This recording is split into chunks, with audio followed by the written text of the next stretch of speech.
Oke, sekarang kedengeran semua. Oke, halo, selamat malam semua teman-teman. Gimana nih? Ketemu lagi kita di Study Jam bersama Judi. Oke, nah gimana teman-teman? Malam minggunya, gimana kabarnya? Coba dong kasih reaction atau boleh ramein di kolom komentar. Gimana kabarnya? Malam minggunya di mana? Atau lagi ngapain?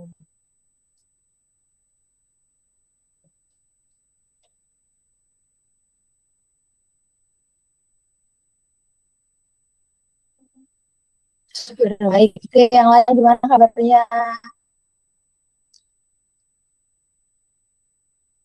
Oke. Banyak antusias banget ya buat malam hari ini di study jam kita kali ini. Oke, gimana rasanya teman-teman malam mingguan sedikit lelah kak? Oke, baik kak. Oke, oke. Teman-teman bisa lihat antusias teman-teman ya guys ya. Soalnya kayak ini kan malam minggu, terus kayak teman-teman masih belajar, terus kayak masih nyempetin waktu buat produktivitas gitu-gitu. Oke. Nah, teman-teman boleh yuk on cam kalau misalnya bisa on cam biar kita bisa ramein juga event kita tadi on cam di share buat backgroundnya biar teman yang lain bisa on cam juga. Nah, mungkin langsung aja kali ya. Aku mau perkenalan, kenalin semuanya. Aku Ariela, aku dari core team Given. Nah, hari ini aku yang akan menemani kalian buat dalam acara study jam 4 hari ini, yaitu dengan tema Thinking State, Impact, and Performance. Oke. Nah, oke.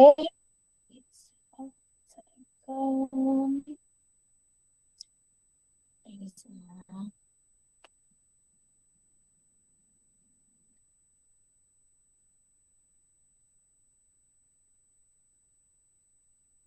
Mulai slide-nya.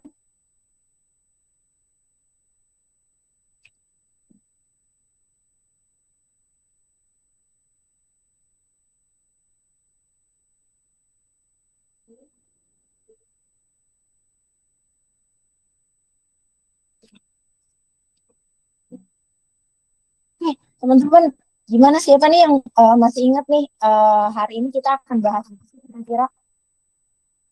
Siapa yang tahu coba di di uh, diketik di kolom komentar.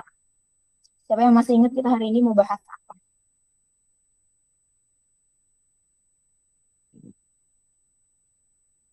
Indikatornya. Oke, ada nggak yang ingat?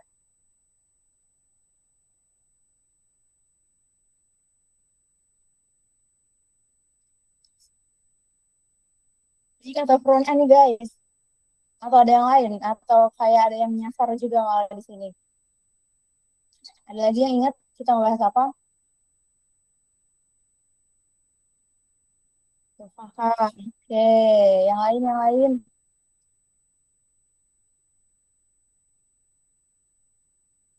Oke. Nah, uh,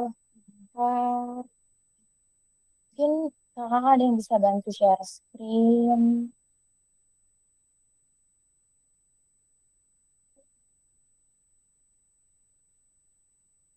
Hmm, oke. Ya guys, nah mungkin aku mau ingetin lagi bahwa hari ini kita itu ada study jam 4 yaitu temanya adalah Thinking in State, Effects, and Performance. Oke, nah acara kita pada malam hari ini tentunya itu kan nggak akan berjalan dengan optimal tanpa support dari media partner kita yaitu GDGOC, Genius International, GDGOC, UIN Syarif Hidayatullah Jakarta, dan juga RISE IT. Gitu guys, oke. Nah, oke, boleh di next, Kak. Senang banget nih ya. Nah, ini pastinya kan kita akan share, kita akan belajar tentang front end ya guys ya. Terus juga bakalan banyak banget materi-materi yang pastinya itu kayak daging semua isinya, terus juga buat teman-teman belajar dan lain-lain. Nah, aku di sini mau ngenalin dulu speaker-speaker kita dalam bahasa Inggris. Nah, yang pertama itu ada Kak Ilham. Kak Ilham itu tentunya dari core team Tech Front End dan juga Kak Ilham dari Bisnis Online, jurusannya Computer Science. Nah, boleh kasih reaction dong buat Kak Ilham. Pengalamannya keren banget nih guys. Kak Ilham itu sekarang lagi bekerja sebagai software engineer di Kick Avenue. Oke, kalau kalian lihat di sini banyak banget tuh pengalaman Kak Ilham yang seru-seru banget, yang keren-keren banget. Jadi nanti kalian bisa tanya-tanya apapun ke Kak Ilham tentang materi hari ini gitu ya guys. Oke, oke. Next ke speaker yang kedua. Sama, nggak kalah keren ya pokoknya speaker yang kedua. Speaker yang kedua itu ada Kak Rivaldi. Kak Rivaldi juga sama dari core team, front end, dari tech juga. Nah, Kak Rivaldi juga dari Binus Online, jurusannya Computer Science. Nah, Kak Rivaldi itu juga pernah di software engineer nih guys, dan juga sekarang lagi aktif sebagai education activist di Binus Blockchain and Crypto Club. Oke, kasih reaction dong buat Kak Rivaldi. Oke, mungkin kita sapa-sapa dulu kali ya, speaker kita pada malam hari ini ya. Oke, halo Kak Rizaldi, Kak Ilham. Mana nih, ada enggak nih? Yo, halo, halo. Apa kabarnya Kak? Aduh, ini sedikit capek. Ini teman-teman yang di sini ada yang ikut BWAI bukan sih? Ada enggak guys yang Gak ikut ada ya? BAI guys?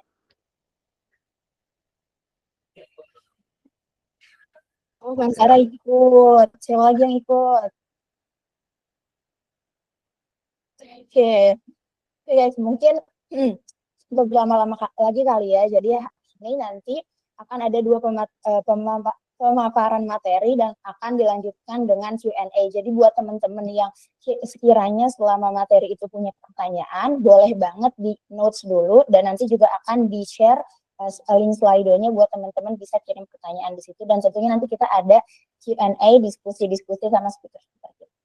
Oke, nah boleh biar nggak lama-lama lagi, mungkin bisa langsung kita next ke speaker kita yang keren. Yang pertama ada Kak Ilham. Boleh buat Kak Ilham, waktu dan layar di.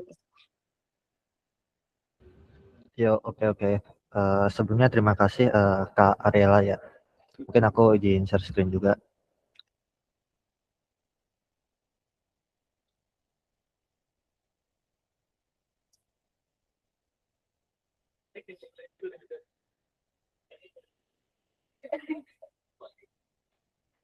Oke, share screenku udah kelihatan belum?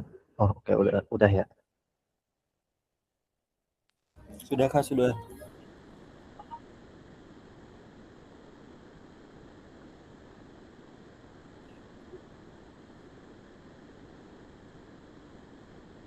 Oke, oke. Mungkin sebelumnya aku kenalan dulu ya. Halo, namaku bisa dipanggil Ilham. Dan kebetulan aku sekarang itu kerja sebagai software engineer di Kick Avenue. Sebenarnya maksudnya aku nggak megang front end aja sih, cuman karena kebagian di core team tech ini jadi front end, jadi aku bakal sharing soal front end juga. Oke, aku sebenarnya mau sharing soal React Hooks. Sebenarnya ini materi itu basic, tapi aku pingin tahu dulu dong, ini teman-teman yang pernah belajar React atau udah jago React, seberapa banyak coba komen angka 1 yang baru belajar, angka 2 yang udah jago banget. Coba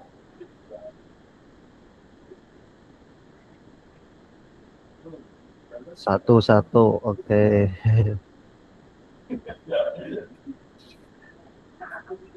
Oke, itu ada yang raise hand, Mas Islam Nurul Yakin. Kenapa tuh Mas Islam?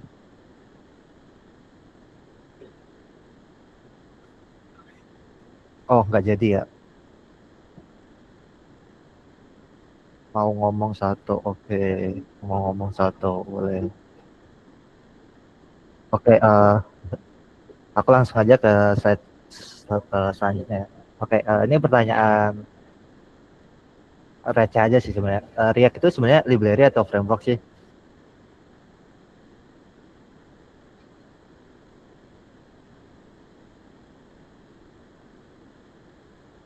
Ada yang tahu nggak? Oke. Library. Oke. Rata-rata udah pada tahu ya. Eh, Sebenarnya benar, React itu jawabannya dia library. Terus aku bakal coba bahas bedanya library sama framework itu apa sih? Eh, Library itu sebenarnya kayak intinya aja kayak kita tuh bisa mengambil pegang penuh lah atas dari library itu. Sedangkan framework tuh kita udah kayak di set arsitekturnya dan kita nggak bisa nge-custom secara penuh untuk penulisan kode. Ini aku langsung skip aja coba. Aku coba ke historical ya. Nah, frontend itu sebenarnya awalnya dari 2006. Kalau teman-teman mungkin yang pernah megang jQuery itu yang scriptnya mungkin masih banyak dolarnya juga dan mungkin banyak select selector DOM ya kalau teman-teman pernah megang. Terus di tahun 2010 itu ada muncul AngularJS, Ember.js sama Backbone.js. Terus lanjut ke 2013 itu React baru muncul. Nah, aku langsung next saja biar nggak kelamaan. Nah, sebenarnya ini ada pertanyaan. Sebenarnya kita perlu belajar JavaScript dulu nggak sih sebelum ke React? Coba teman-teman ada yang pernah ini nggak yang ke React tanpa belajar JavaScript atau belajarnya ini learning by doing gitu?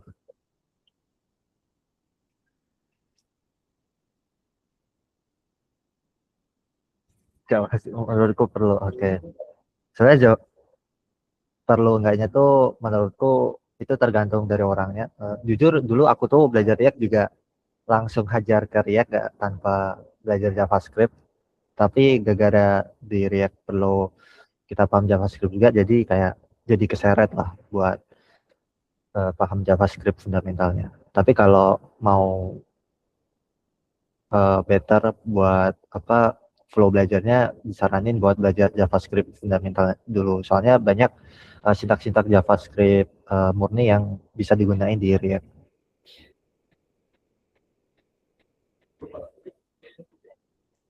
Oke, next. Nah, React dulu tuh sebenarnya masih pakai ada yang namanya kelas komponen. Teman-teman bisa lihat kode yang di kiri. Tapi sebenarnya kelas komponen itu banyak nimbulin masalah.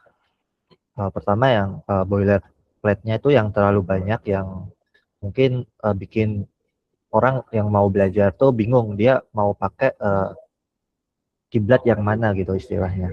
Terus ada juga disk keyword. Disk keyword nih kalau teman-teman ini sebenarnya nyusahin buat orang yang nggak belajar JavaScript dulu langsung ke dia, karena dia nggak paham disk keyword itu sebenarnya apa. Tapi kalau sebenarnya teman-teman belajar JavaScript dulu, sebenarnya disk keyword itu dia function bawaannya JavaScript lah. Nah, ketiga tuh di kelas komponen sebenarnya logiknya tuh susah banget buat di reusable ya atau dipisah. Nah, yang terakhir tuh kalau mungkin aplikasinya udah gede, code base-nya bakal sangat susah maintainable karena dari tadi ada yang ketiga tuh logiknya susah di reusable, terus ada banyak disk keyword kayak susah readable juga. Nah, kalau React sekarang itu tuh sebenarnya lebih simpel karena ada istilah yang namanya hooks. Kalau kita lihat dari perbandingan tuh kelas komponen tuh buat ngerender satu kata hello tuh sebenarnya kita perlu ngetik panjang banget, kelas app extend react.component terus render baru return si komponennya. Sedangkan di hooks itu simple, kita tinggal nulis function, nama function, terus kita return tag HTML yang mau di render. Dia langsung kebaca ke web browser. Nah, sebenarnya kenapa sih React itu bikin hooks? Nah, sebelum ada hooks, sebenarnya React tuh kayak cuman bisa nampilin UI atau dia tuh mungkin bisa disebut komponen yang mungkin bodoh ya. Nah, dia tuh nggak bisa nyimpen kayak state, terus nyimpen dia nggak bisa jalanin side effect juga, dan dia nggak punya logic apapun. Jadi benar-benar kayak ya udah dia ngerender tampilan UI aja, dia nggak bisa ngelakuin aksi apapun. Nah, hooks itu dibuat buat nyelesain masalah itu semua.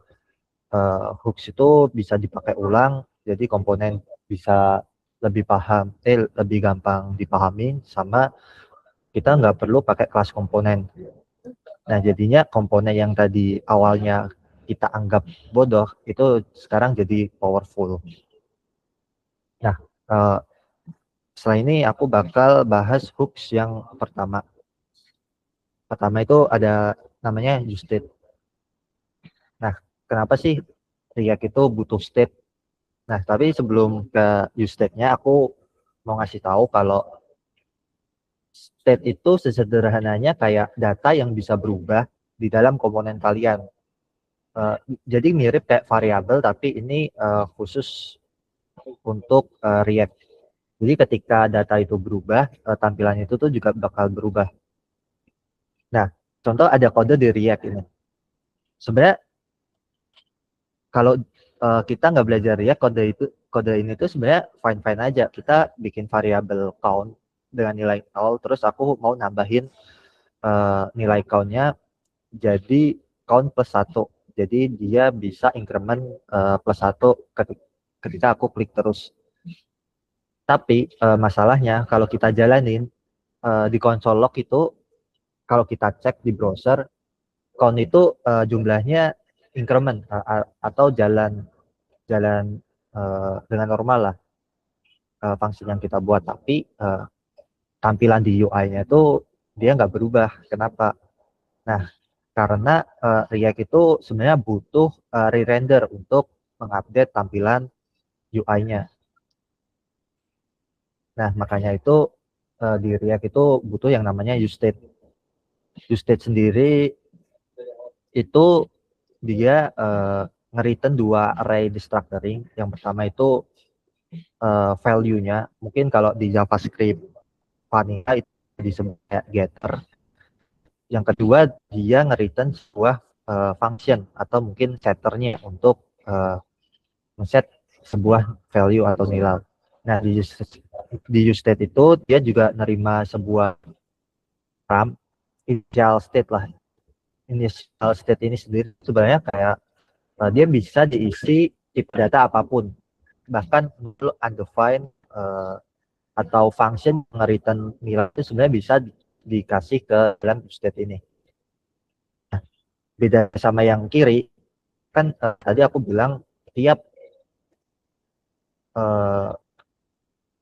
useState itu berubah nilainya, dia bakal nge-render komponennya lagi. Jadi ketika ini increment diklik, sebenarnya komponen itu nge-render lagi sekali. Jadi makanya di increment value yang di H1 dia bakal bisa berubah.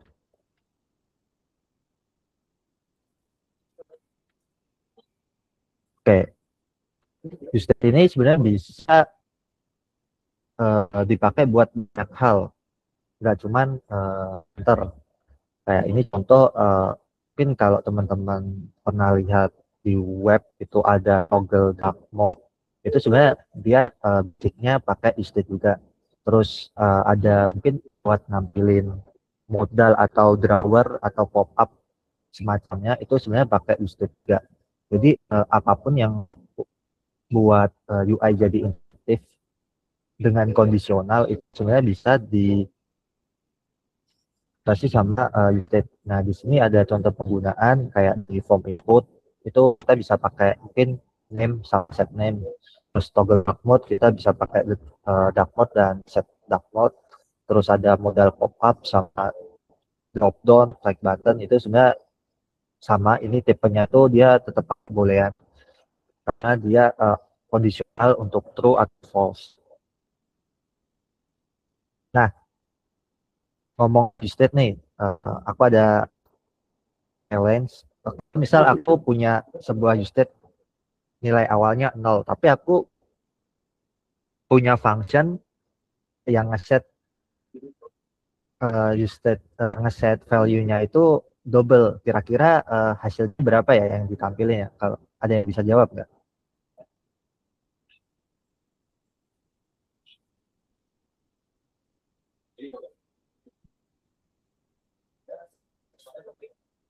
Dua. Oke, dua. Terus yang lain?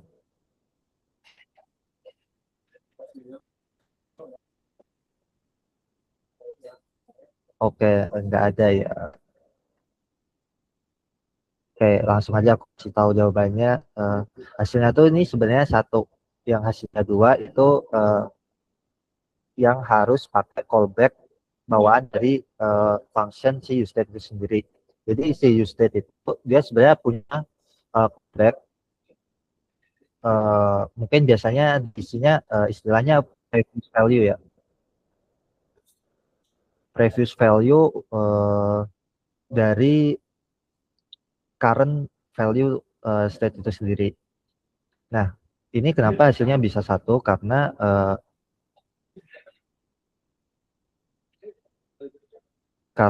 sebenarnya nilai count ini belum ke-update. Jadi React itu nunggu semuanya selesai baru dia nge-update si count-nya. Jadi beda sama yang di kanan. Kita pakai previous value-nya dulu, terus ini dari previous itu dia ngejalanin asinkronus dan mungkin dimasukin ke queue. Jadi untuk pref sekarang ini masih 0 plus 1, 1, jadi yang kedua 1, 1 plus 1 sama dengan 2. Basically gitu. Nah, sekarang lanjut ke use effect. Use effect itu simpelnya untuk jalanin side effect. Tapi sebenarnya side effect itu apa sih? Side effect itu mungkin sebutannya kayak hal-hal yang terjadi di luar proses render normal React. Jadi kayak React itu kan tugasnya buat nampilin UI kan. Nah, tapi sebenarnya ada beberapa tugas yang perlu kita proses di luar render React itu sendiri. Contohnya mungkin kayak fetching API, terus atau merubah title yang ada di tab browser kalian tuh. Terus ada timer, terus ada buat local storage atau yang terakhir itu buat event listener. Nah, use effect itu cara penggunaannya sebenarnya simpel. Dia use effect, terus ada sebuah function, terus kita bisa do something lah di dalam function itu. Ini ada contoh kayak console.log effect berjalan. Jadi console.log ini bakal muncul kalau mungkin user atau kita yang buat webnya first visit React-nya itu akan munculin lognya untuk pertama kali. Nah, log ini dia bakal muncul juga ketika komponen re-render.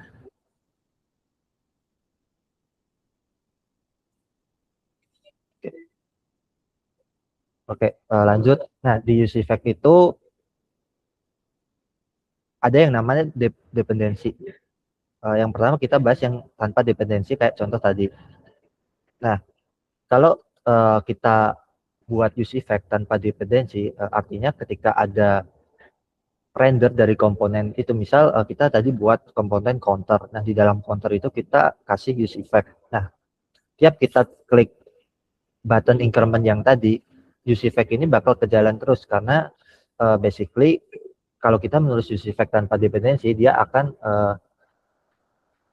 re-render sesuai komponen sesuai render komponen itu juga.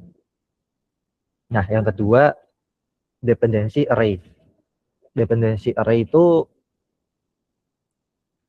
kayak ngasih tahu ke use effect kapan effect ini harus jalan. Jadi kayak kita ngasih kondisi tertentu, lo jangan jalan terus gitu. Lo harus jalan ketika kondisi A, kondisi B, atau kondisi C. Jadi kita bisa kayak ngebatasin lah dari use effect ini kapan dia ke trigger. Jadi nggak seenaknya sendiri tuh use effect-nya buat jalan terus. Nah, terus yang ini summary sebenarnya. Summary dari ini summary dari tadi use effect yang tanpa dependensi, artinya dia bakal ke trigger setiap komponen itu ke trigger juga atau ke re-render. Kalau dependensinya kosong, ada array kosong gini, artinya dia ke trigger cuman sekali. Waktu biasanya itu waktu first visit atau first load. Dia bakal ngejalanin apa yang ada di dalam function use effect ini. Terus yang ketiga, yang tadi kita pakai dependensi, artinya kita ingin jalanin use effect ini dengan kondisional tertentu sesuai dengan dependensi yang kita inginin.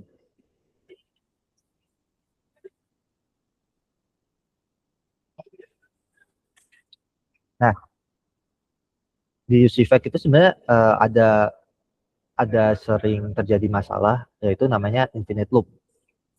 Jadi infinite loop tuh kayak perulangan yang tak terhingga lah. Jadi kayak biasanya tuh kalau orang dapat error infinite loop ini, dia bakal ada yang namanya kayak kena memory leak. Jadi memorinya tuh bakal bocor.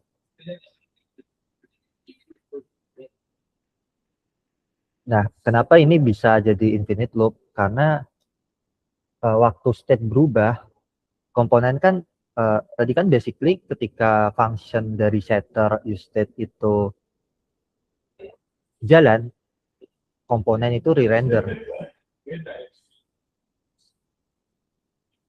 Nah, waktu re-render kan use effect tanpa dependensi itu juga re-render lagi. Nah, use effect ini ke trigger atau ke re-render, dia manggil set count lagi. Set count ngerubah value count lagi, dia nge-re-render, terus komponen nge-re-render, dia manggil use effect isinya ada ngerubah value lagi, dia jadi bakal jadi infinite loop atau looping yang tak terhingga lah. Nah, jadi teman-teman kalau bisa hati-hati dalam penggunaan use effect. Jangan semua dimasukin ke dalam use effect. Sebenarnya ada beberapa aturannya sih. Nah, terus ada yang namanya clean up function. Clean up function ini sebenarnya fungsinya itu buat bersihin effect yang jalan. Jadi misal aku buat sebuah interval nih, interval yang dia jalan setiap 1000 milisecond atau tiap 1 detik, dan dia ke trigger per slot untuk sekali. Tapi kan ini karena dia set interval, dia bakal looping tiap 1 detik. Sebenarnya nggak begitu masalah atau nggak kelihatan errornya, tapi ketika kita nggak clean up atau bersihin fungsinya, ketika kita pindah page atau pindah ke komponen lain yang nggak ketergantungan dengan fungsi use effect ini, console log ini tuh bakal tetap jalan di page lain atau komponen lain karena dia global. Loopingnya ini dia bakal global, jadi harus di clean up biar ketika kita pindah page yang nggak ada coupling itu jadi ke reset lagi.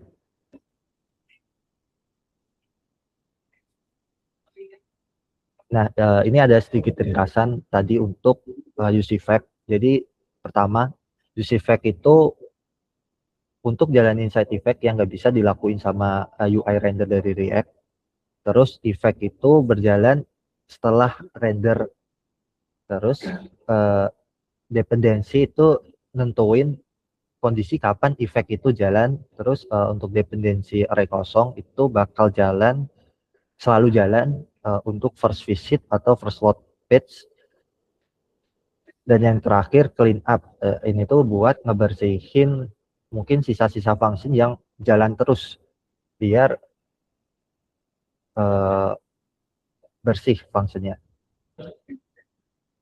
Oke. Waktu pakai use state itu pasti kalau semua komponen kita pasang use state itu bakal jadi ribet atau rumit. Kenapa? Karena bayangkan misal kita punya sebuah form nih, email sama name, tapi di form itu sebenarnya ada function untuk mungkin kirim post method ke API request. Nah, kita butuh lagi tambahan state mungkin untuk nampilin UX experience, loading sama error biar lebih gampang dibaca sama human kan, biar dia tahu kondisi sekarang tuh sedang apa prosesnya. Nah, ini tuh sebenarnya bakal jadi masalah karena state kita bakal terlalu banyak. Bahkan bisa aja kita dari satu file mungkin katakan ada satu file itu ada 200 line of code. Bisa aja 100 line of code-nya itu isinya deklarasi use state semua. Itu bisa aja. Nah, makanya ada hooks baru yang namanya tuh use reducer. Use reducer ini kayak state manager yang mini. Nah, di use reducer ini kita juga sama dapat return 2 API restructuring. Yang pertama state, current state-nya value untuk getter dan setternya, tapi ada istilah lagi namanya dispatch. Nah, di use reducer ini dia menerima 2 parameter, reducer sama initial state. Aku bakal kasih contoh. Oh, ini aku bahas flow use reducer itu jadi kalau tadi use state biasa, waktu user klik dia langsung set state kan. Nah, kalau use reducer kita bisa lewat dispatch. Dispatch ini dia bakal ngebaca actionnya apa, baru reducernya jalan. Terus baru state-nya bakal ke update seperti biasa. Nah, ini ada contoh counter tadi kalau kita coba refactor ke use reducer. Reducer ini dia nerima 2 parameter state sama action. Nah, dia ngecek nih action yang kita panggil dispatch itu namanya apa. Biasanya di dalam sini kita bisa pakai if else atau switch case dengan action based condition. Nah, ini ada contoh dispatch buat ngirim action. Aku coba dispatch dengan nama actionnya tuh increment. Sama kayak sebelahnya ini, sama dengan increment. Berarti fungsi yang jalan bakal if ini karena dia udah keguard juga sama early return di dalam if increment. Nah, terus action itu sebenarnya isinya bisa apa sih? Action tuh isinya bisa berupa objek sama dia bisa ngirim data tambahan. Jadi tadi kita nggak hanya ngedispatch kayak langsung string kosong, string namanya. Kita bisa kirim sebuah objek kalau misal pilotnya itu kayak kerasa gede ya. Kita bisa ngirim contoh dengan type increment. Atau di sebelah sini ada type add to, terus kita butuh ngirim pilot juga nih. Kita bisa tambahin pilot, katakan belajar react gitu. Nah, ini highlight aja buat perbedaan use state sama use reducer. Use state itu kayak basically kayak simple state yang mungkin kalau couplingnya kecil dengan state lain, kita boleh pakai use state. Tapi kalau ternyata state kita itu couplingnya gede sama state lain atau ketergantungannya terlalu gede, nah kita better pakai use reducer karena logiknya itu bakal lebih scalable, terus centralized juga di satu function, dan ke depan tuh bakal readability-nya lebih bagus. Oke, mungkin itu aja yang bisa aku sharing. Kalau teman-teman mau sebenarnya kalau belum paham atau apa bisa result aku di LinkedIn atau di Instagram juga boleh. Nanti aku bakal balas. Oke, thank you. Oke, thank you Kak Ilham. Wah, keren banget nih materinya. Yeay, kasih reactionnya dulu dong, guys. Buat Kak Ilham. Oke, nah untuk teman-teman nanti yang punya pertanyaan mungkin boleh dicatat dulu ya. Nanti kita bisa diskusi di sesi Q&A. Oke, oke guys. Nah, setelah Kak Ilham udah ngasih materi yang daging banget, tentunya setelah ini juga ada speaker kita yang kedua yang keren banget yaitu Kak Rivaldi. Kak Rivaldi juga akan menyampaikan materi tentang front end yang tentunya udah ditunggu banget sama teman-teman semua. Oke, Kak Rivaldi udah ada? Oke, ada. Jadi Kak, amin. Oke, udah Oke, ready. berarti langsung lanjut aja ya. Nah, boleh. Waktu dan layar Oke, dibuka. oke. Nah, aku izin set nanti. Jadi mungkin aku bakal coba tambahin gitu dari apa yang udah di-share Bang Ilham tentang gimana cara gunain hooks gitu di React. Nah, aku udah siapin presentasinya, udah kelihatan dulu.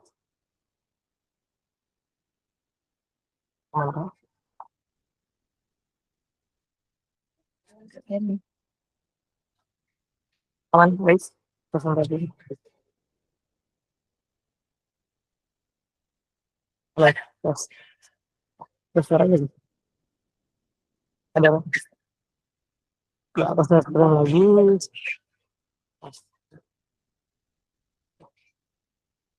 Oke, udah kelihatan guys. Kelihatan? Oke. Oke. Oke, halo semua. Jadi di sini kita bakal coba bahas secara eh, santai gitu ya tentang gimana sih cara gunain hooks yang benar gitu di React karena ini cukup penting itu di React gimana buat mengatur aliran data sama biar enggak aplikasi itu ngebut gitu, enggak ada hambatan gitu ketika digunain. Nah, hal pertama yang kita bakal bahas yaitu step dan arsitekturnya, di mana di sini kita bakal bahas tentang cara manajemen stok yang benar gitu. Nah, kalau kalian pernah pakai React sebelumnya gitu, mungkin kalian ada yang pernah ngerasain sebelum ada hooks ini itu ngurusin disk sama life cycle yang cukup apa ya, istilahnya ribet lah gitu. Nah, tapi sejak hooks ini muncul gitu, semuanya itu berubah gitu, jadi jauh lebih deklaratif gitu. Terus kodenya pun jadi gampang dipakai ulang gitu. Nah, ya, kayak yang dijelasin Bang Ilham sebelumnya gitu, gimana komponen yang di render ini gitu nggak akan selalu sinkron gitu sama apa yang ditampilin di layar gitu. Nah, sebetulnya pun sekarang ini ngikutin React gitu, di mana teknologi hooks ini tuh sama kayak composition API di Vue gitu. Karena aku pakai Vue juga, jadi aku tahu gitu. Oke, lanjut. Nah, di sini ada hook anti pattern dari ke sini dulu. Oke, di sini ada pemicu render yang biasa terjadi di React gitu. Nah, ada 4 gitu. Yang pertama itu set update gitu, di mana ini ketika kita manggil function setter gitu. Nah, kedua ini ada proc change, di mana kita dapat data baru dari parent. Lalu ketiga ini context change, itu biasanya terjadi ketika sering terjadi ketika ada update di tree yang atas gitu. Lalu ada parent render di mana semua child-nya itu otomatis ke render secara default gitu. Jadi lanjut. Nah, di sini ada contoh cara gunain use state batching gitu. Sejak React 18 gitu, itu ada namanya automatic batching. Ini fungsinya itu buat apa? Jadi kalau misalnya kita update state berkali-kali di event API itu kita bisa bikin state timeout gitu buat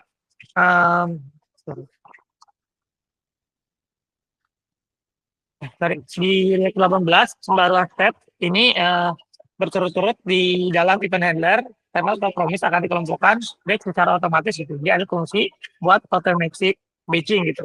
Nah, fungsinya itu buat apa?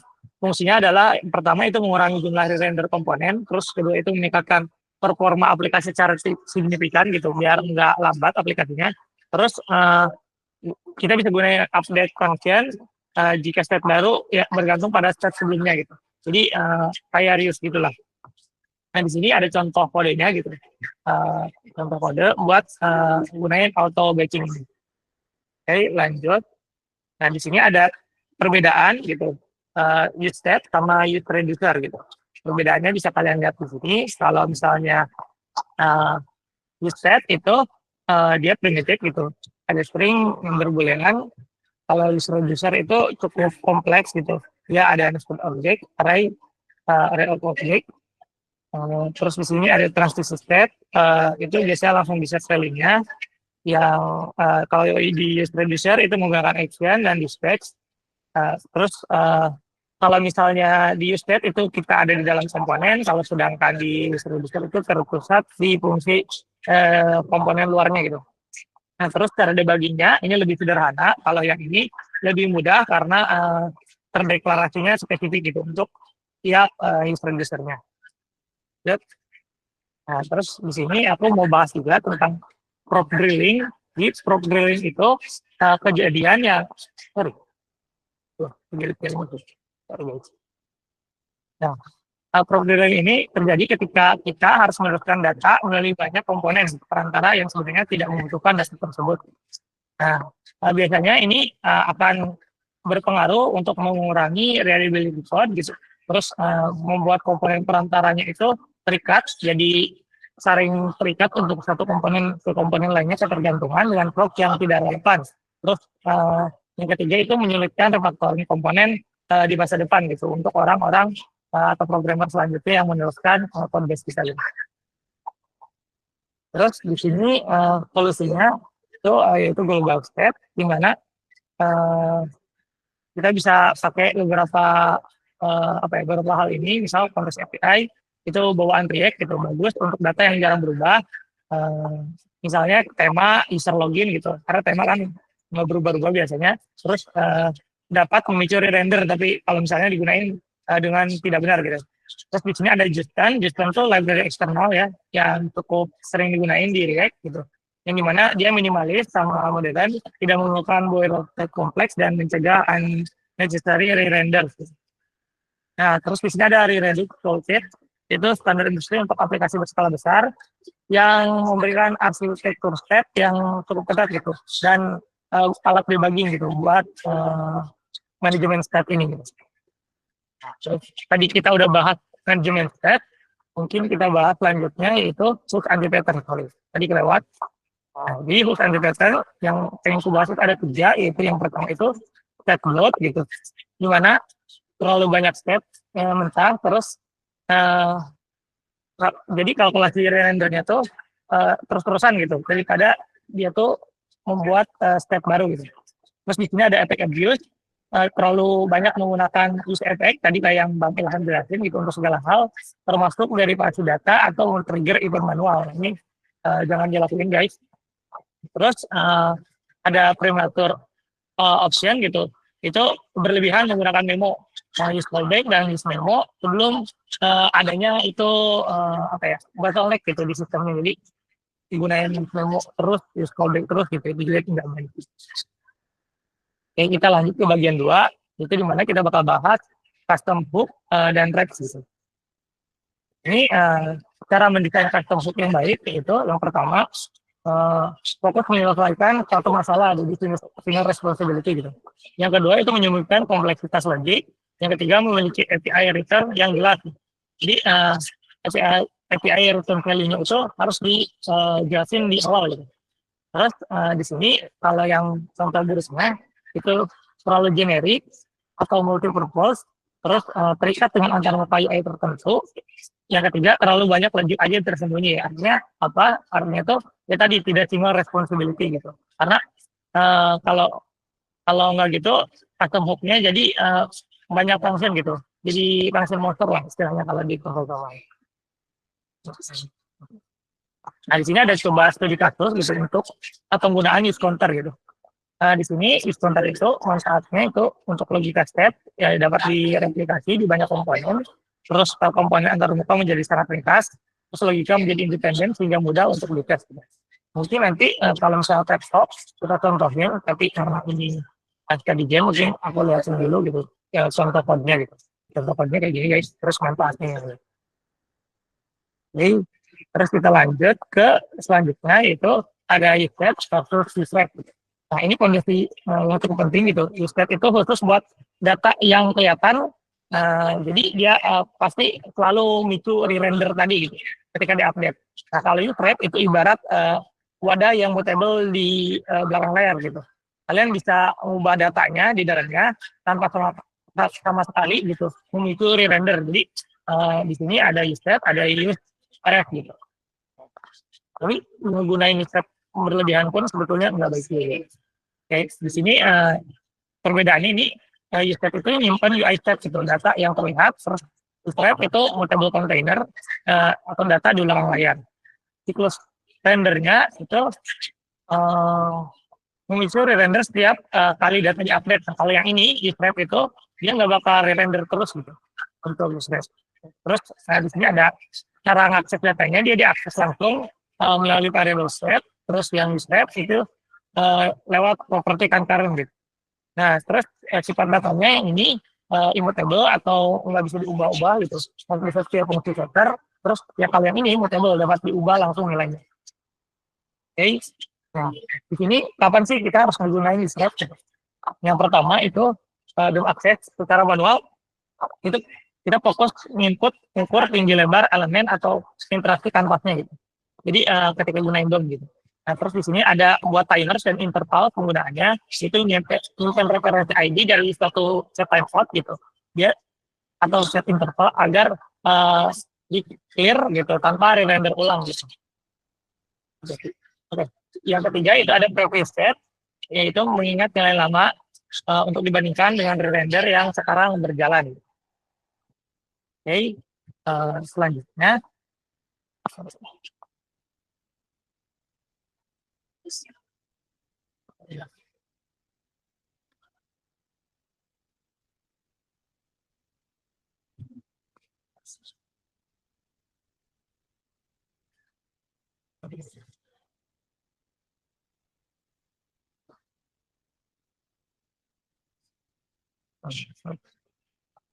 ini terus di sini kita bakal bahas juga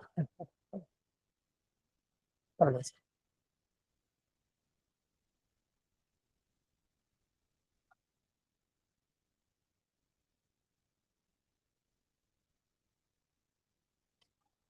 Oke guys, harus tutup dulu.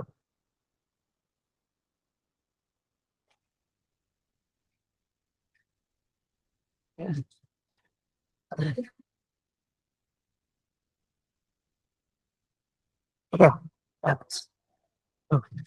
Oke.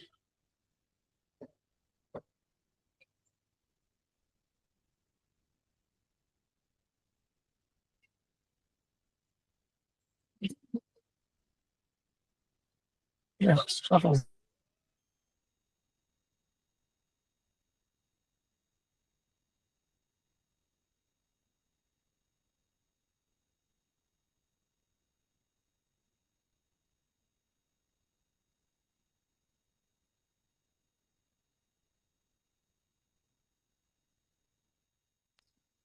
Itu guys ya.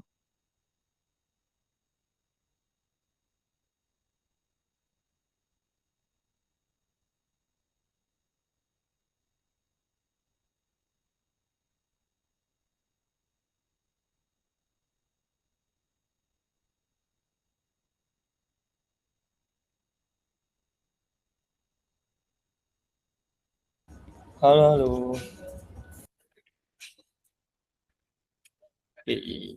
Oh ya guys, sebelum apa namanya, sambil nunggu Rivaldi lagi ya, yang mau ada pertanyaan boleh ditanyain di Slido ini. Jadi nanti kita coba get pertanyaan dari Slido-nya juga. Teman-teman, oke.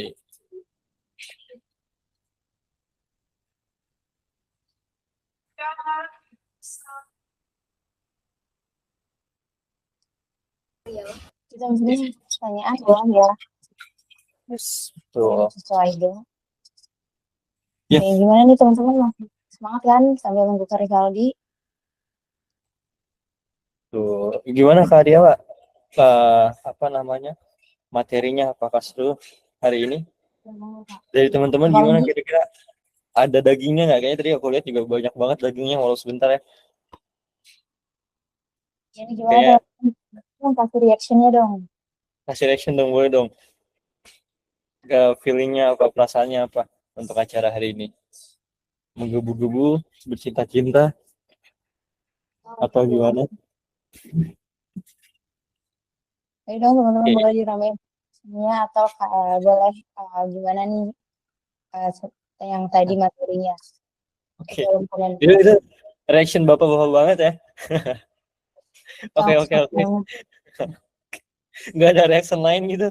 Apa gitu, ketawa atau apa. Gini banget ya. Tapi terima kasih loh. At least ada satu orang yang reaction. Oke, jadi pening Kak. Kenapa Nova sini-sini cerita? Kenapa nih, gara-gara ilhamnya ya, materi ini terlalu berat atau gimana? Cerita. Jadi oke guys, kita beralih dulu, kita jadi open konsultasi ya, kalau misalnya emang teman-teman ada yang ngerasa pening atau gimana. Jadi kita elaborate aja. Ada yang mau cerita? Mau nanya juga Bang. Yang tadi ada pertanyaan juga boleh langsung nanya-nanya aja nih. Boleh. Tegar nanya udah jawab belum Tegar ya? Ini Kak tadi Kak Ilham nih. Kak Ilham, Tegar udah jawab belum Kak Ilham? Bentar, dia nanya apa sih? Bentar, chat aku nggak Di chat terlihat. nih, di chat. Bentar, Kalau chat aku misalnya parameternya 2 atau lebih itu sifatnya OR atau M ya. Nah gitu. bentar. Chat Google Meetku Tegar kenapa udah keluar tapi. nggak keluar? Ya udah nggak apa-apa, lanjut aja, lanjut. Kalau user parameternya 2, Oh, di eh bawah. Oh, itu sifatnya, tegarnya nggak ada ya. Sifatnya tuh sebenarnya OR, tapi dia tuh triggernya berdasarkan OR, tapi dia sebenarnya bisa divalidasi lagi di function use effect-nya. Misal kita cuman if dengan kondisi satu parameternya aja. Jadinya nanti yang jalan ya function ketika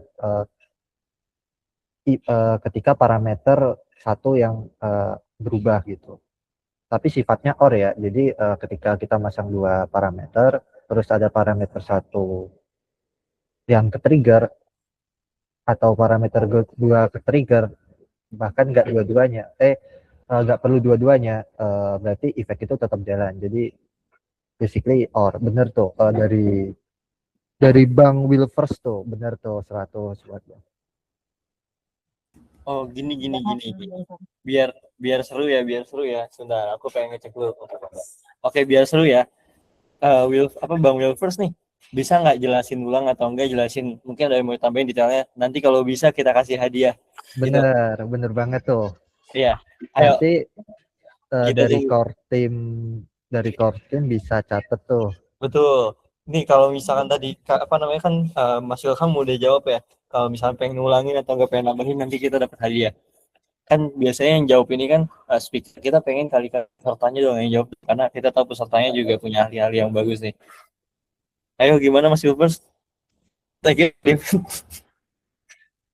Boleh dong Buat semua Mas Wilfers. Gimana yang jawab nih sebelum Ilham tadi kan?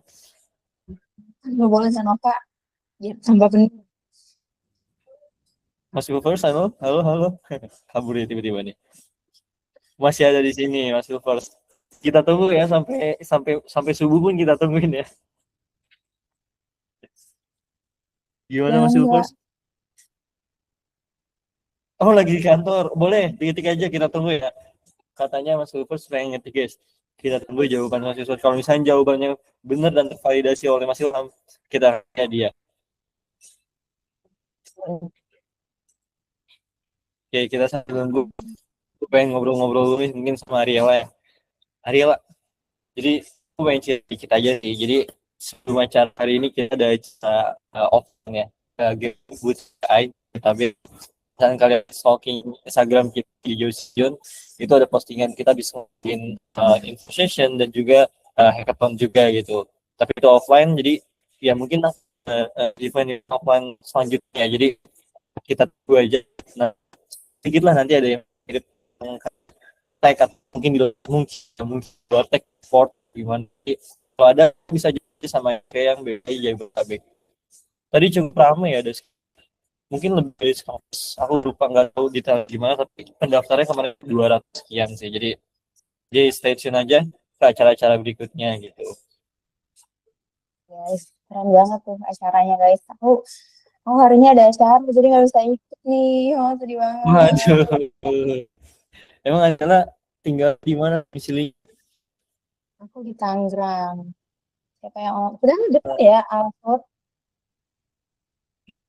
Eh, udah Iya. sampai baku ngobrol sama Ham. Ham. Bukan?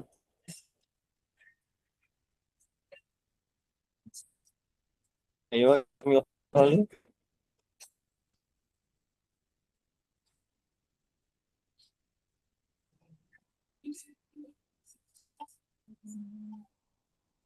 Halo Mas, apakah kamu juga?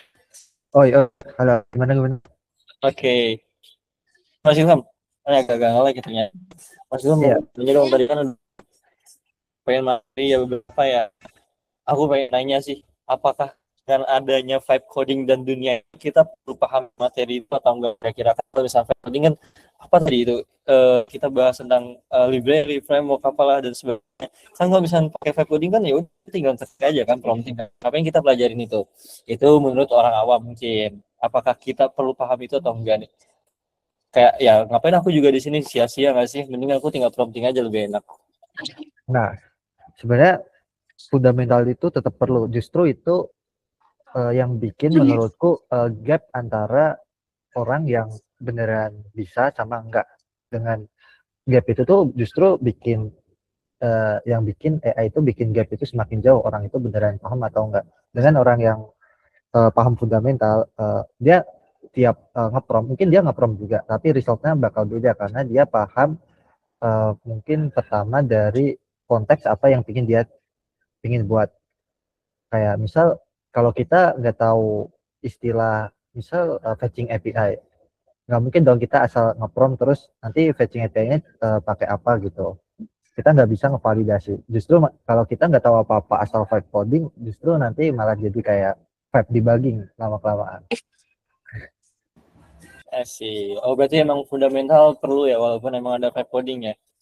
Iya, Takut hancur atau spaghetti code atau salah decision ya. Oke. ya, bukan spaghetti code juga, justru malah bisa jadi tech debt atau time bomb lah buat ke depan kalau aplikasinya misal udah gede. Paham. Justru itu lebih mahal daripada kalau kita cegah dari awal gitu. Oke. Oke, thank you so much Mas Ilham atas masukannya. Kayaknya aku lihat Mas Rivaldi udah balik lagi. Mungkin aku Iya, balik sorry ke guys. Rivaldi. Tadi ada kendala sedikit. Oke, kita share screen lagi. Nah, bener nih, saya yang dibahas Bang Ilham soal Bang Raffi gitu tadi. Nah, ini kebetulan yang selanjutnya aku bahas nih efek samping yang sering terjadi di React atau bug-bug yang sering terjadi di React gitu. Kalau kita cuma tahu apa ya, asal coding tanpa tahu ini tuh bisa jadi apa dan bakal jadi gimana gitu. Nantinya kita malah nyusahin orang-orang kayak Bang Ilham yang senior developer gitu buat ngebenerin kode kita gitu kan. Nah, contoh-contohnya ini udah aku siapin nih. Contoh-contoh yang bisa nyebabin bug di React. Yang pertama itu empty array ini. Empty array ini sering banget nih nyebabin bug di React gitu. Dimana kita harus hati-hati sama array kosong. Dimana ini tuh bisa apa ya? Array kosong ini dijadiin jadi array kosong nih misal fungsi efek tuh dijalanin satu kali kan setelah komponen di mount. Nah, tapi bila misalnya array tidak ada array sama sekali gitu, efek ini tuh bisa jadi jalan di setiap render gitu. Nah, ini tuh bisa jadi pemborosan memori gitu. Jadi di render terus nih guys. Kalau misalnya kita ada array-arayan kayak gini nih. Jadi penggunaan array kayak gini nih apa ya? Bisa nyebabin bug gitu. Kalau kita nggak tahu cara penempatan atau code-nya yang benar gitu.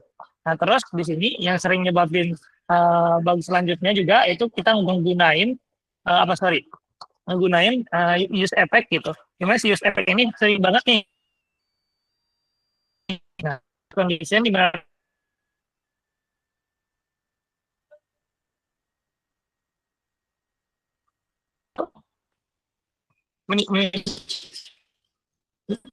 request baru di mana Boolean gunakan solusi untuk responnya ini Boolean atau autocontroller di clean up gitu. Bisa hindarin tag, kita bisa gunain SW dari server ada bug gitu. Nah, di sini ada beberapa hal itu waktu eksekusinya jadi setelah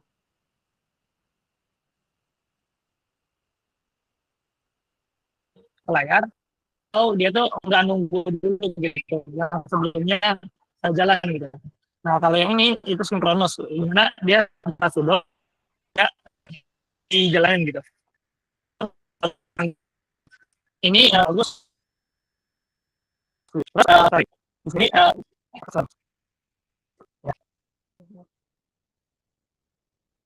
Oke, sorry. Layer ini bisa memblokir browser gitu untuk ngerender UI secara langsung. Gitu. Terus penggunaan idealnya itu ini untuk fetch data, langganan event, buat timer, terus buat analitik gitu. Terus kalau yang ini itu buat tooltips kayak mengukur lebar elemen DOM gitu.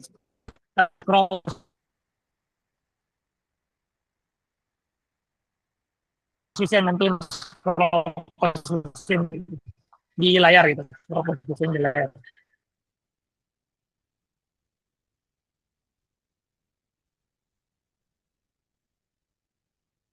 Nah, terus itu aku mau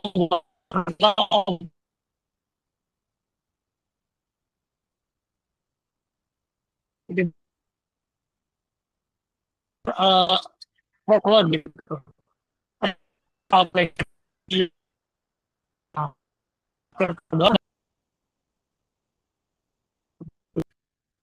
Atau penggunaannya itu buat caching gitu.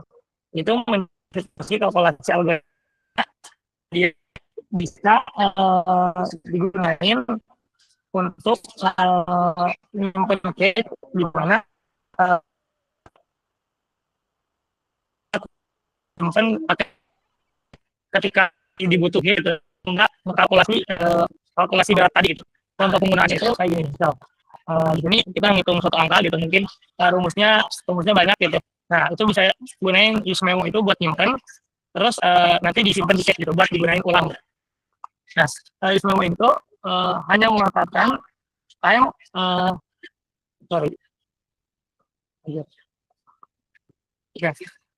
use memo itu cara kerjanya itu manfaatin si memori atau cache gitu, dimana nanti dia bisa eksekusi hal sebelumnya gitu untuk di call ulang dan digunakan gitu.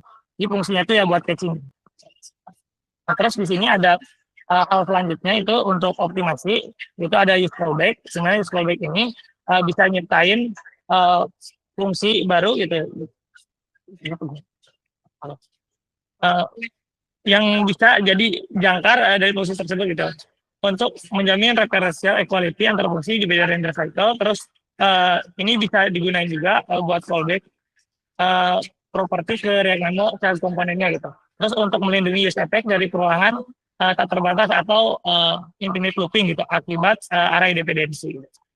Nah di React 18 ini kita harus banget nih manfaatin concurrent feature gitu. Dimana daripada kita pakai use-usean transition begini gitu, kita manfaatin concurrent feature dimana dia bisa memprioritaskan si input user gitu, biar enggak freeze dan kalkulasi ulang kalkulasi berat berulang gitu. Jadi kalau misalnya pakai use transition ini mungkin bakal jadi berat gitu. Jadi kita lebih baik sih menurutku manfaatin concurrent feature sendiri. Dan di sini ada best practice juga yang harus kalian cek setiap ada project create gitu. Dimana kalian bisa cek apakah step yang ada di suatu komponen atau project itu beneran dibutuhin atau enggak gitu. Kalau enggak ya dihapus aja gitu. Gunakan step lokal kalau misal enggak perlu di share gitu di satu file gitu. Terus sinkronisasi ini pakai efek transportasi jangan gitu. Nah, jangan pakai kebanyakan use efek gitu. Kayak yang Bang Ilham jelasin gitu. Terus kita bisa bersihin banyak-banyak event listener biar kodenya itu lebih bersih dan enggak berat. Terus kita bisa uji aplikasi itu pakai React DevTools Profiler. Nah, mungkin sekian dari aku guys. Tapi mungkin presentasinya tadi ada agak terkendala dan di sini kurang kondisif juga. Begitu dari aku guys. Thank you. Oke, thank you Kak Rivaldi. Oke, keren banget tadi materinya. Oke guys, kasih reaction dong buat Kak Rivaldi. Kasih tepuk tangannya dong. Ayo, ayo. Oke. Nah, guys, oke kita lanjut ke sesi Q&A. Aduh, tadi aku bahas dulu nih. Ini Mas Wilpers udah ini nih, udah jawab di komentar. Katanya use effect ini kalau A berubah dia jalan, kalau B berubah dia jalan, jadi pakai OR. Kalau dan itu harusnya A berubah dan B berubah baru jalan. Kita bahasnya use effect gitu. Ya, oke. Gimana nih Mas Ilham? Coba dong divalidasi jawabannya Mas Wilpers. Iya, secara garis besar sebenarnya jawabannya benar. Jadi ketika ada ketergantungan ke A atau B, use effect itu bakal jalan. Tapi ada kondisi use effect itu dengan dua dependensi bisa kita ubah jadi OR. Dengan cara kita kasih di dalam function use effect itu kita bisa kasih if dengan kondisi A dan B. Maka ketika A-nya aja yang berubah dan B-nya masih tetap sama, dia nggak bakal ke-trigger. Tapi basically kalau kita nggak ada kondisi if apapun di dalam function use effect-nya, itu OR, benar jawabannya dari Mas Wilvers, benar. Tepuk tangannya dong buat Mas Wilvers. Tangannya dong guys buat Mas Wilpers nih udah nanya, sudah jawab juga. Siapa lagi mau nanya? Atau siapa lagi yang mau recap tadi tuh apa aja yang tadi dijelasin sama Kak Rivaldi sama Kak Ilham? Ayo, siapa yang mau nih? Siapa yang mau coba? Ada lagi guys yang mau nanya guys? Ya, ayo mumpung ada suhu-suhunya nih. Boleh banget kita diskusi di sini.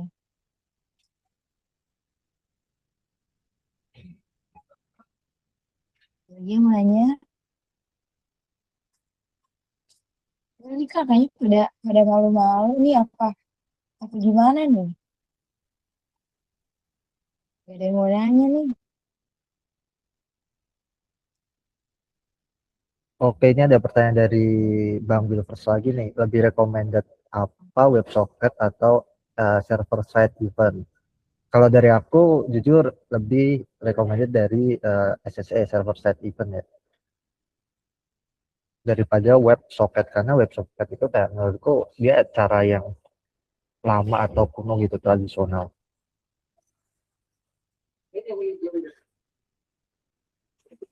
Sebenarnya tergantung tes juga. Kalau misal dia nggak terlalu butuh data yang real time, kita bisa namanya satu lagi polling. Polling itu kayak kita ngirim data tiap waktu tertentu yang kita tentuin. Itu namanya polling.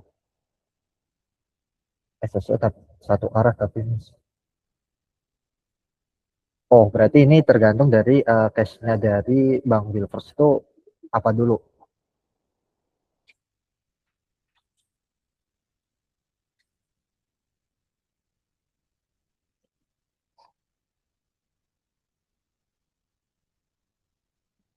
Aku ada project, oke.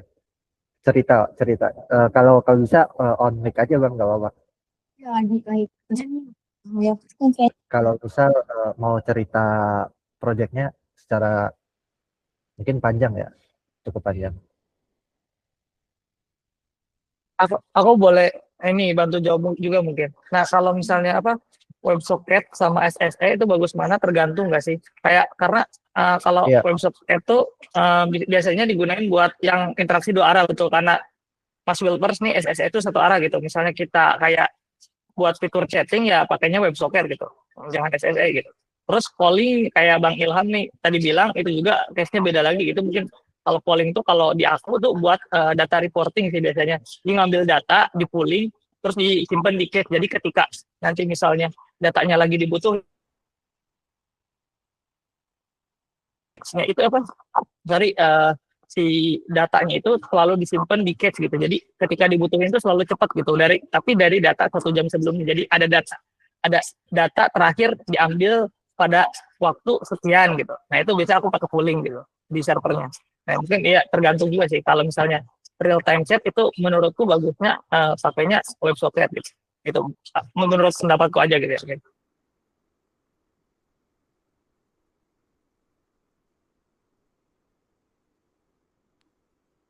Nah, tergantung sih Mas Dokter ya. Makanya tadi tergantung Iya. ini. Tapi walaupun makan resource menurutku pooling pun tetap berguna sih. Kayak aku gunain dia buat mengambil data report yang mungkin jibun gitu banyak gitu. Dan harus dilakuin rutin supaya ketika datanya dibutuhin tuh user nggak lama gitu ngambil datanya kan. Kalau misalnya baru diambil saat usernya klik tuh lama kan. Jadi pakai pooling biasanya aku tuh buat ngambil data begituan tuh.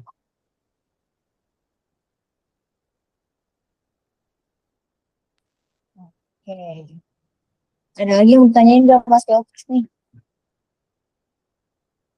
Saya sebelum menjawab.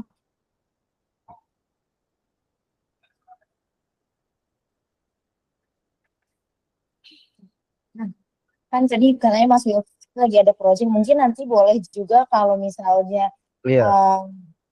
boleh langsung reach out aja kan. Tadi Kak Ilham juga udah kasih LinkedIn-nya, udah kasih IG, dan ada Kak Rivaldi juga boleh langsung reach out aja, mungkin langsung DM buat explain lebih lanjut tentang projectnya. Siapa tahu boleh dibantu-bantu ya kan? Ya nggak boleh nggak Ketua Rivaldi, Kak Ilham? Bener. Atau mungkin kalau bagus lagi, dia tanya di grup komunitas kita biar mungkin teman-teman yang jago yang lain bisa pajak keluar juga nih. Gak cuman dari aku sama Bang Rivaldi. Semangat tuh, katanya lagi butuh Oke. bantuan Oh, banget. kalau butuh bantuan banget, feel free buat ini sih ke aku atau Rivaldi, nanti aku bantu pair programming juga bisa. Ada baknya yang Ada sampai Bang. Kok ini gara-gara vibe coding atau gimana, Mas? Di bagian sandbox. Oke. Tapi bukan gara-gara vibe coding kan, Bang? Soalnya katanya kalau Bang Ilham itu agak alergi perguruan gitu Mas Lukman.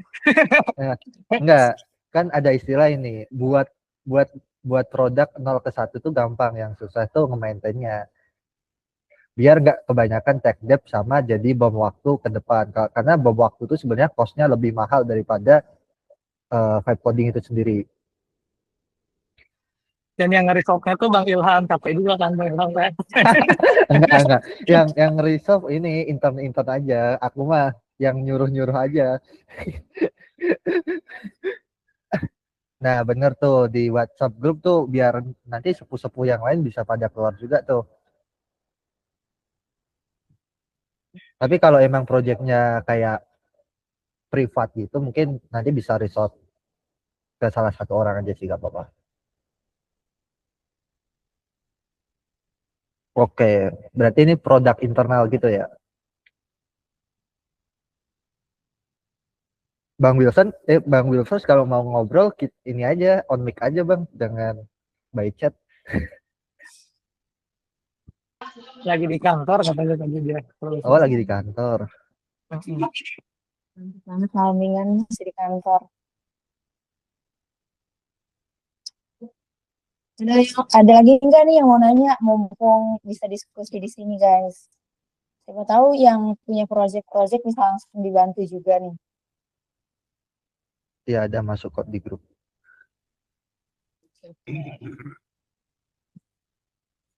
Ah ya, oke.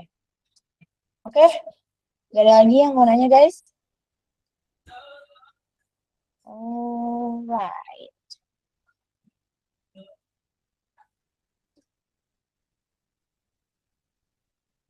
Kita coba slide-nya.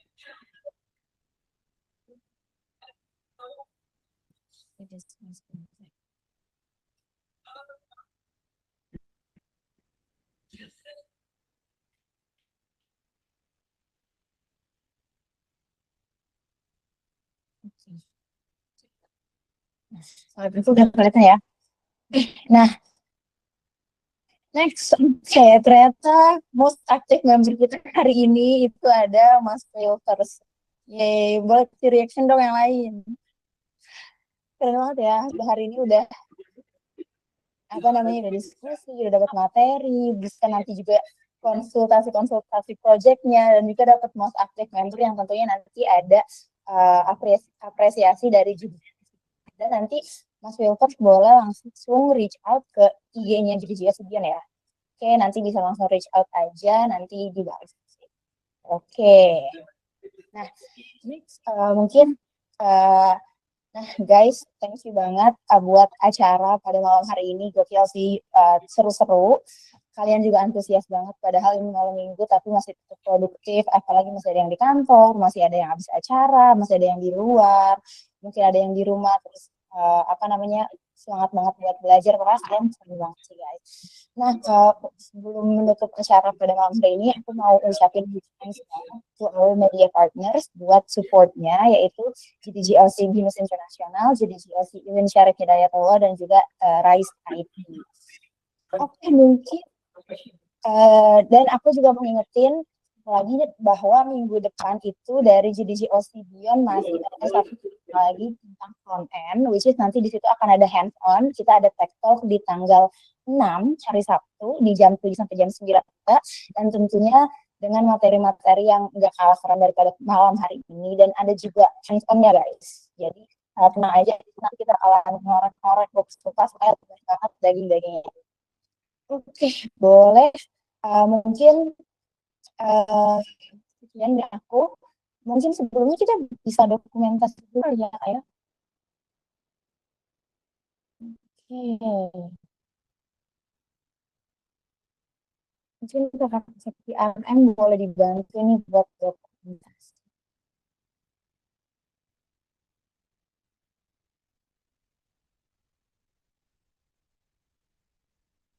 Gitu.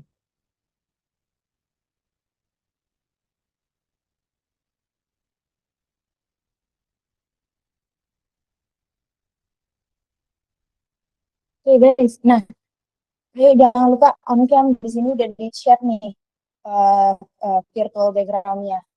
Ayo on cam kita foto-foto dulu sebelum kita selesaiin study jam hari ini. Bisa on cam, boleh banget on cam, dan jangan lupa di sini ada virtual background-nya yang bisa on cam. Let's go, let's go.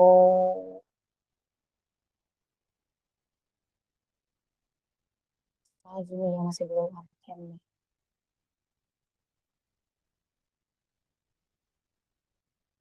Oke, udah semua. Cari kali mana nih, cari kali yang sebelum on cam. Atau ada, oke, mungkin boleh dipandu sama kakak PRM ya buat dokumentasinya. Oh, kakak Faisan.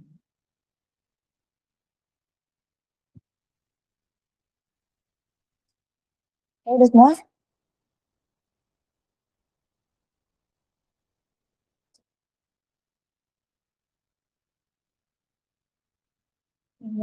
Sebentar.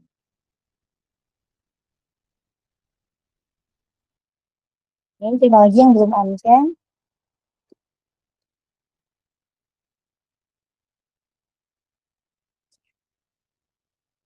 Udah semua? Udah.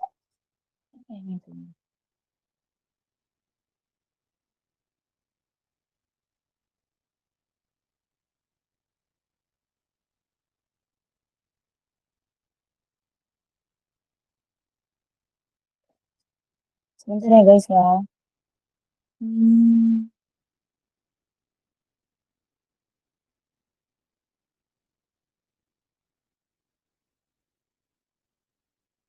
Oke, boleh.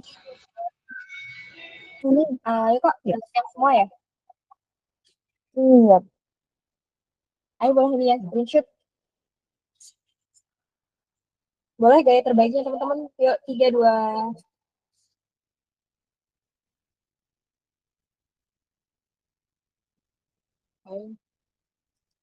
Lagi, gaya ini. Gaya gaya sih. Gaya andalan.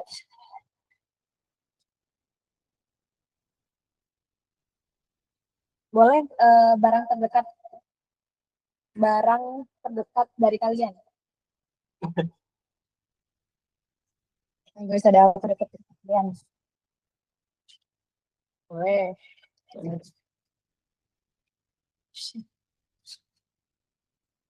Yuk, 3, 2, 1. Oke.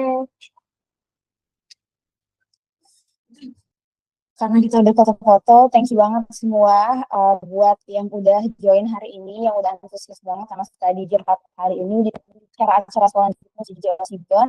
Aku Arya.